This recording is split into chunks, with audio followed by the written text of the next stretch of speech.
Welcome to East Meets West, episode 417. I'm Tom Merritt. And I'm Roger Chang. Wait, who are you? Who are you again? I'm Roger Chang. Sorry, I don't know what happened in my throat right there. You got an accent on your last name. It was a dialect. What happened? Yeah, it was, I think it was that cookie I had for breakfast. What kind of cookie did you have? We had these, is it Nestle? The one in the yellow package, I guess that's Nestle Toll House, where you know, they come in, it's the dough and you just kind of section out and you stick it in the oven. Oh, yeah, but chocolate chip cookies, yeah. But it was chocolate chip M&Ms. Ooh. Except they weren't chocolate chip, they were just M&Ms. Just M&Ms. We, my grandma used to make those from scratch. She would make M&M cookies. Those are some of my favorites. I haven't had those in a long, long time. Very good. I often wonder if, well, I'm pretty sure I'm not doing my health any good by chowing down on those, but they're good. You often wonder if if they're not good for you. Is that what you're gonna say? Yes. Like I know they're not great for me, but I'm wondering like how many is too many at my age? Good question. I just look at calories now. I don't tend to look too much at the source of the calories. I mean, I do, but more in the big picture sense. I'm working this out as I'm saying it out loud. So I focus specifically on calories to keep my weight under control, and I do a tracking app and all of that, and I don't spend too much worry each day, whether I'm eating too many cookies or not, because there's only so many calories I can eat. But that said, I never spend all of my calories in one day just eating cookies.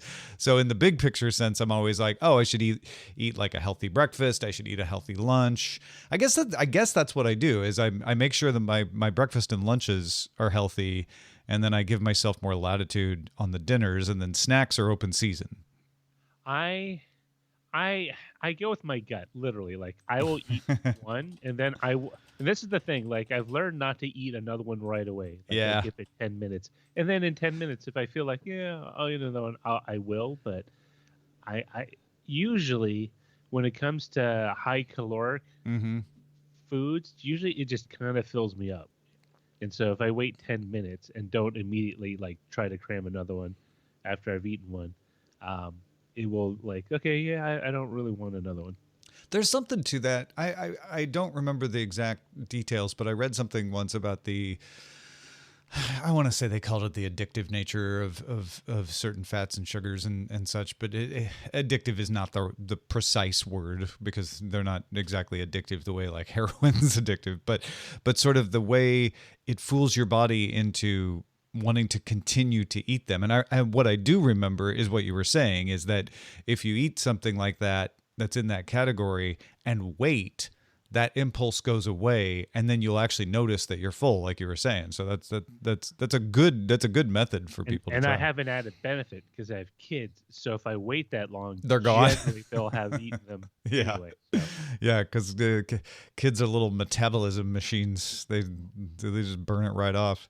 Yeah, and we don't really make a lot. We maybe make like 8 or 10, like the ones in a batch. So you don't make the whole package at once. Oh no. Like the kids will eat a few, but like at least Ellie, my eldest, will eventually is like, I don't want any more. And like if I go over to where they're eating, they'll have just taken one bite and have left the rest of it. And so I just take that and wrap it up and you sell scavenge. It. Oh, I thought you were going to say you eat the rest. No. Well, I do that occasionally too. If they won't finish it, I'll eat that instead of eating a whole one. So like I've eaten it, and then I don't feel like they've wasted it. I've eaten it, but I don't have to eat a whole one. So I feel like I'm cheating. So I know those cookie things you're talking about, where it's like a little tray, and they're pre-sectioned into squares, and then you kind of break them off and put them on the sheet. I feel like we do those like 2 or 3 times a year. We don't do them very often. We have a tradition of doing them when around Christmas time, when Eileen watches a cheesy Netflix Christmas movie, very Hallmark-ish, but usually on Netflix, and I'll make cookies. But I'd say once or twice in the rest of the year we probably do it too. But when we do it, and the reason I'm prefacing it with we only do this once or twice a year is we basically eat the whole thing. Like we may leave some for the next day, we may not. It kind of depends. It's a a lot of those foods are designed to trigger, like what you were saying, Yeah. to trigger all those pleasure centers. And for some people, it's it's quite difficult to restrain that part of your behavior in some way that some people find, gambling or some other form, not straight up addiction, but they're very Yeah. heavily drawn to. Compulsion. Compulsion may be a better word Yeah, than addiction. compulsion. Yeah. Where like, oh, I can't. I remember one guy telling me we were waiting to board. It's like, we were in Vegas and it was at the end of CES. It's like, I can't wait to get out of this town. It's like, oh, it's like just the CS shows. Yeah, it really wears you out. It's like, yeah, but I can't be around this many slot machines. Oh, It just makes me wanna gambling. Like it's just too much. yeah, Like, too tempting. I think we as a human species are getting better at understanding this, but what works for one person doesn't work for another. And so I was tempted when I was young, because this is how everyone around me thought, to say, well, you just need to use your willpower. You just need to get stronger. You just need to resist. That's the way everybody thought when I was growing up, is that anything like that was weakness, that you just weren't trying hard enough. And it turns out that's true for the people saying it usually, but not necessarily for the people who that doesn't work for. And we all have different things and different situations and different thresholds even of what can push us past our self-control.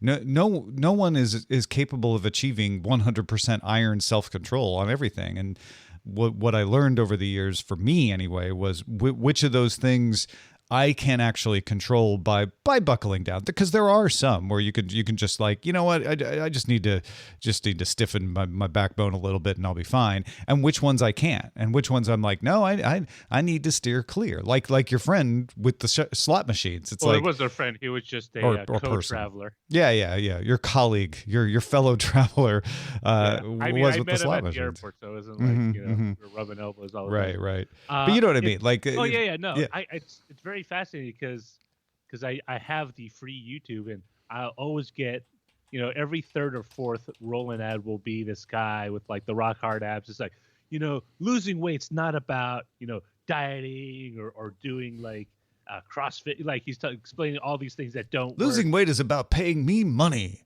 Yeah, like I got and it's really interesting because I begin to notice more than a few of these where it's like what you were saying, not one thing works for everyone. And it's very interesting because you see these for the better part, not life, but like diet or fitness coaches or whatever, really zero in on a particular type of person. Right. Because it's what they want to hear. They're like, oh, dieting doesn't work for me. Losing weight isn't about diet. Great. What do you got? Yeah. Let me give you my money.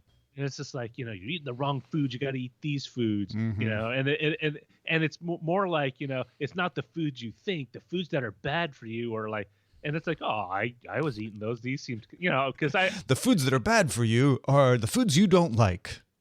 Yeah. And it's very interesting because, they of course they have testimonials and they have always. But it's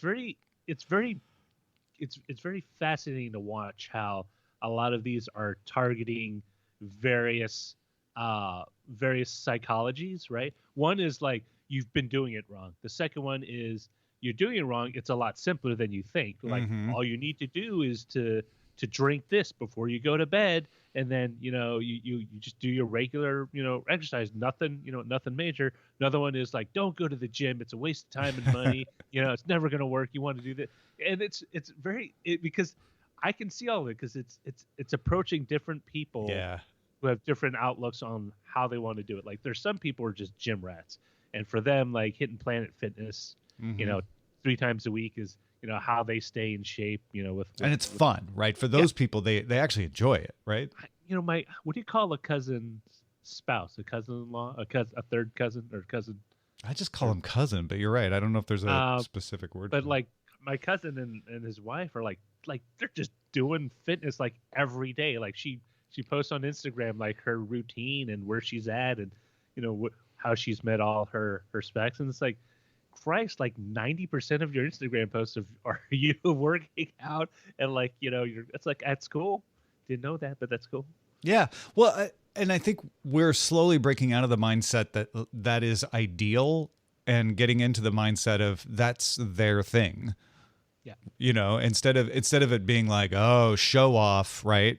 Or, oh, I should be like that. It's neither. It's not showing off any more than it would be showing off to show your picture going to the comic book store because you enjoy comic books. That's similar, right? And it's, I'm not setting it up as an either or. You could be into fitness and into comic books, but I'm just saying it's a hobby. It's and you're just sharing your hobby rather than showing off how I can't think of the word for moral or like superior or whatever. Cut. Yeah, how cut you are. And don't get me wrong, some people are doing it, some people are sharing it for that, but it doesn't have to be. It can be just like, oh, this is the thing I enjoy doing and I want to share it with other people who enjoy doing it. But it's not like everyone should be a gym rat. Yeah. And it's a weird support, but it's also a weird, I shouldn't say weird sport, but it's like a support / motivational thing. Because oftentimes there'll be like a group of people who are doing it, like they all know each other. And it's like, hey, this is what I did this morning. So yeah. It's a friendly rivalry, but it's also there to motivate, the rest of like, hey, I gotta focus on my, I gotta focus on my core, or I gotta focus on my lats and my legs, my calves, my hamstrings. Oh, the hamstrings are the worst. Eileen's really into collecting photo cards, and she's got a whole TikTok series about them and people she has met through that they share with comments and they share tips. And yeah, there's a competitive aspect, I guess, because there's they're all after the same set of photo cards. But it's the same thing where they're like talking about, ooh, I was able to get this one. Here's how I did it. Here's where I found it, and so there's that friendly rivalry aspect in that. The same as the gym thing. I guess I only bring that up to show like, yeah, it does have health benefits. It also has health detriments if you overdo it, right? So it's a hobby, not a requirement. You don't want to. I mean, generally after you do like what I remember, this is from it's totally last time Roger totally exercised, Nixon was president, but as he recalls, it was like you don't want to do once you do a strenuous workout, you don't want to do the next day because your muscles are going to be recuperating. Yeah, you need recovery time. Yeah, totally. All the rest. It's a very as I get older. It's weird. As you get older, you tend to care less about how people perceive you in a cliquish sort of, environment. Like when you're in high school, you desperately try to fit in to whatever the subgroups are, so you don't feel like you're an island amongst a bunch of continents. But as you get older, it's like you're more comfortable, but you also is more settled in your space, and it's like, whatever. Well, I think there's a few factors that might play into that. On one hand, when you're in your teen years, especially, you're trying to figure out where you fit in. Like, what is your niche? What is your purpose in the community? And so you're looking to other people for clues on that, and how they perceive you is telling you a lot about where you fit in. And so you want to find that thing. So you want to fit in, and you try things that aren't you because you think they'll make you fit in. And then you learn like, wait, well, I didn't really fit in because it wasn't really me, et cetera, et cetera, et cetera. And I think as you grow older, you find more of those things, maybe not all of them. I don't think any of us ever feel like we 100% have found our thing or fit perfectly, but you find more of them. And the ones that you found, you're like, you know what, this is fine. If no one else likes this works for me, and I'm fine with that. And I care less about what other people think about it because this is what I do. And I think the more you feel like you found that thing, the more satisfaction you have.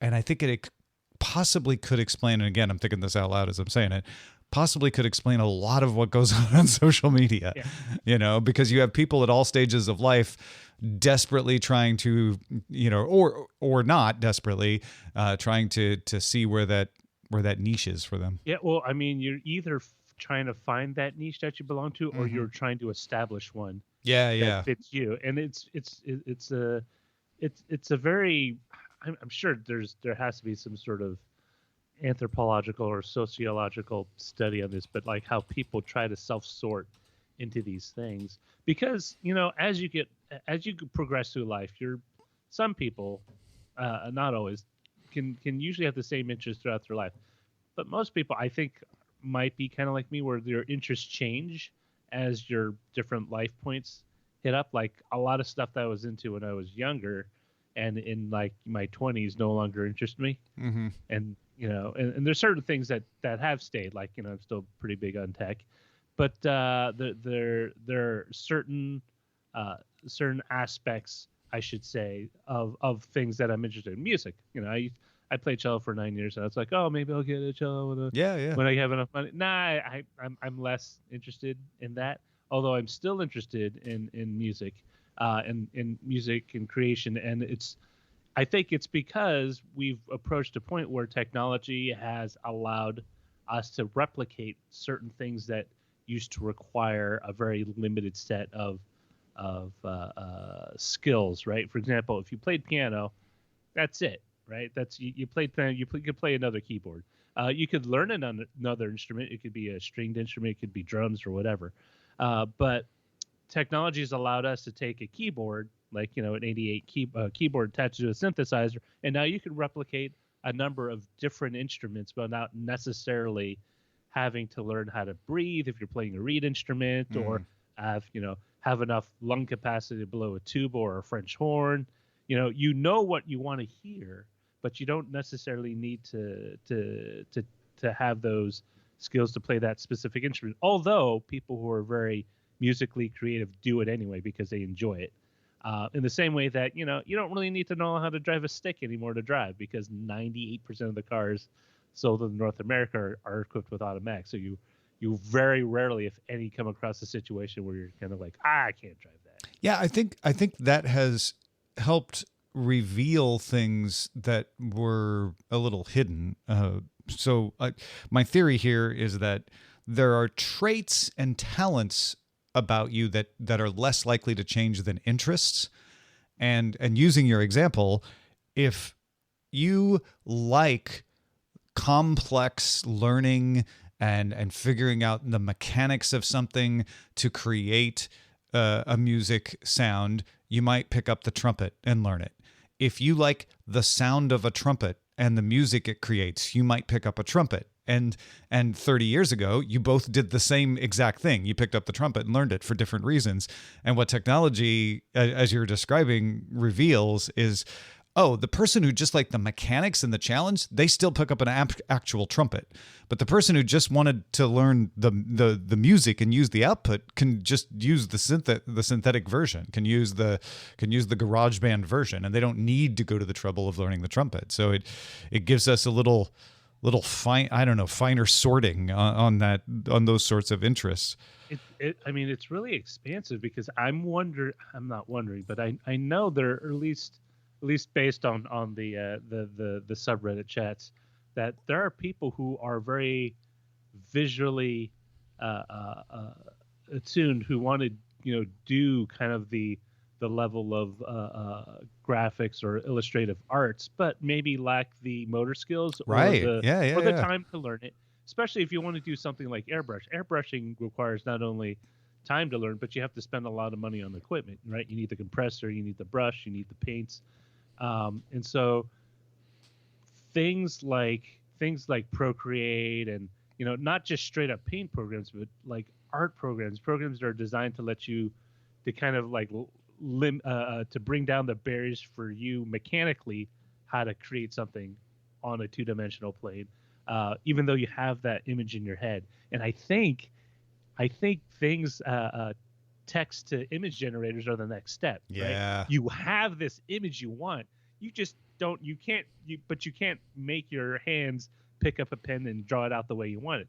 But now you can just describe it to this, to this tool set that will, try to build what you want. And I firmly believe, and we've discussed this on DTNS, it will not be too long until that is an artistic skill as well. Any more just as painting on oils, or being able to paint or draw with a number two pencil, or some people who are only good at creating art on a computer, but you ask them to pick up a pen or something and draw something on paper, can't do, or like terrible at it. Mm-hmm. It's just you have an expressive gene, and this particular platform allows that output to come out, if not 100%, close to it, like maybe 90%. Yeah, and there will, like you say, there will always be somebody who's like, no, I just like working with the actual oil paints, Right. But there will be fewer of those because you don't have to unless you really just like that part of it, and yeah, even people like me who are like, I have this image of a picture, but I just do not have the skills and talents to do it. Could tell Midjourney to make it happen, and yeah, there's something about technology that sort of reveals these lines and things and enables stuff that we forget about. We think of technology as replacing things we do instead of enhancing things we do. And I think that you very accurately showed that other side of like, yeah, while it does replace some things, it also allows new things that weren't available. I mean, the first person to draw in a cave went from being the person who's like, I have this crazy picture of how to show animals. And they're like, what are you talking about? You're hallucinating. And then, drew it on the cave wall, and they're like, oh, that's what you meant. And, the rest is history on up to freaking image generators. And it's amazing because they went from just using crude sticks that they burnt in order to get the not the ashes but the cinders to kind of make the dark marks on the cave, and then they learned they could crush certain berries and stuff to add color to what they had on the cave walls, and that slowly became a concept of pigments and paints and all these other things that we just assumed were around since man stepped out of the cave 20,000 years ago, and so it'll be very fascinating because do you think that the first person to create drawings on the walls was criticized for taking away jobs from the people who described things out loud? I'm wondering that. I think that's just a construction of how our contemporary society is built. I would imagine in a more communal setup where it's just a large extended family, it's like, wow, you've discovered a new thing. Teach us all. Oh, I don't know. I think there's always somebody who's like, this threatens how I've always done things. Even in a smaller community, there's somebody who's like, well, if they can just draw things on the walls, then I don't have to stand up here and describe it anymore. And then my role in the community is gone. So I'm going to resist it. I feel like that's possible.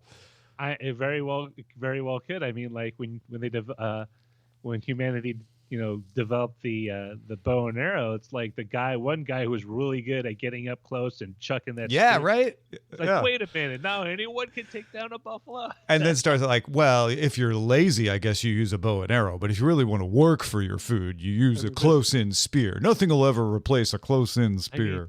I mean to go back to what you said about oils, there are people who are very, very adamant that there is a textual kind of feel to painting on oils. Oh, sure, yeah. And that's what they enjoy about it. Some of them enjoy the smell, which I'm probably sure not so healthy for you. But and I think they're right. Where I depart from them is when they say, and it's superior. And I'm just like, I don't know if it's superior or not, but it's different, and you may prefer it, which is cool. And it's one of those things like, how do you define what is better? Like overall, if you need to make 1 million copies of this, probably not superior to the printing press. Right. But if it's something that you need to do in order to relax, kind of focus, decompress, it's probably a lot better than you just, printing out 1 million copies on a machine. I mean, there are so many facets to. And also, I think even just in appreciation, if it's you really appreciate dimensional texture and the look of oil, you're going to appreciate the original oil painting. If you just appreciate the color and the interplay, then you're fine with the print. And I don't think either of those is wrong. It's just different ways of appreciating things. Yeah, you know, it's there is so much to. There's so much to the psychology of where we find ourselves in a society, where we place ourselves. Yeah. And that will change as not just different technologies, but new ways of restructuring society. And so, I mean, you know, I always joke that someday we're going to return back to the old days where there's nothing but guilds and, you know, like some sort of neo-feudalism where the way we live will be different, but people will still find just a way to kind of put themselves in. Like, for example, if, you know, there's so many shows out right now that have kind of a very post-apocalyptic technology's gone, the society you've known is gone. We all have to go back to digging out our, you know, roots and fashioning, you know, implements in order to subsist. And I'm wondering if those like artisans and stuff, you know, suddenly learn how to become hunters or find they're really good at hunting or fishing or, you know, protecting the tribe or constructing. You know, people are very malleable and very adaptable. There are people who I've read about who, like, you know, never really picked up art, but after a severe injury, all they had was the use of their hands, and they learned, you know, another way to express themselves beyond like music. Oh, I pick up painting because I can't, you know, I no longer have the lung capacity to play the saxophone like I used to. And so people will find eventually, I think people are very adaptable. I think people don't think they are, but I think people are very adaptable. You get used to what you do, and it's hard to knock you out of it until something dramatic pushes you out of it. I think that's true. I find it most useful in understanding humanity to use the model of a small community. That is how humanity developed for tens of millions of years. And to think that we're not still motivated by the same things that motivated them is a little unbelievable when you think about it, but we have adapted, like you say. So the motivation was, well, we always need a few people to do the hunting, and some to do the gathering, and some to do the cooking, and some to do the cleaning, and some to do the maintenance, and there's overlapping of all of that. But what makes a community work probably hasn't changed. We've just adapted it to all of these new tools and scale. And some of those ways we've adapted are really good, and some of the ways we've adapted don't work very well. And the evolution of society as you go from feudalism to absolute monarchy to capitalism is us going back and saying, well, wait, what did we change that used to work better? Let's bring that forward. And what did we change that works better now? Let's keep that. So we do tend to go back and bring back stuff like you're saying, like guilds and everything. But we always tend to bring them back in a different way because we realize, oh, well, the thing that was good about this was this, but we can leave aside the starvation and the oppression part of it this time because we have starvation and oppression being caused by something else now, and maybe we can reduce it. Yeah, you know, it's a very, you know, as we move into 2023, like the second month of 2023, you know, the world is drastically different than I remember everyone describing how the future would be back in the early 90s when the Cold War ended. And it's like, yeah, we're going to do this. It's like there was a little bit of that. Then it kind of dipped back down into like a world of uncertainty and there's always things that aren't as good as everybody thought they were going to be, and there's always things that you didn't expect at all. Nobody predicted the smartphones in quite the way they exist. You know, there was like, oh, that the Star Trek communicator was kind of that, or you know, the tablet on Star Trek was kind of that, but not like everyone has a supercomputer in their pocket the way it's worked out. I didn't think that. Even when the iPhone launched or the Trio before it, I didn't think, oh, this will replace the computer. It's replacing the computer for a lot of people, which even is things crazy. like social media, which oh yeah, for sure. If you understood, like even cyberpunk novels when they were describing the web or the net, like the very just broad term for everyone being interconnected. Yeah. It was just more of an outgrowth of how society operated in the real world. And what we've learned is like, there's a lot of concentration that brings out different manifestations of emotional, emotional angst and stuff that you normally wouldn't have. But because technology allows everyone who, for example, I hate a particular movie, let's start us up because we hate this particular movie. It's bizarre. It's both bizarre, but it's also very like, of course it's going to happen. The scale of communication combined with the lack of signaling that you get from in-person communication caused a lot of unexpected consequences. And things that people didn't think about when they imagined communication.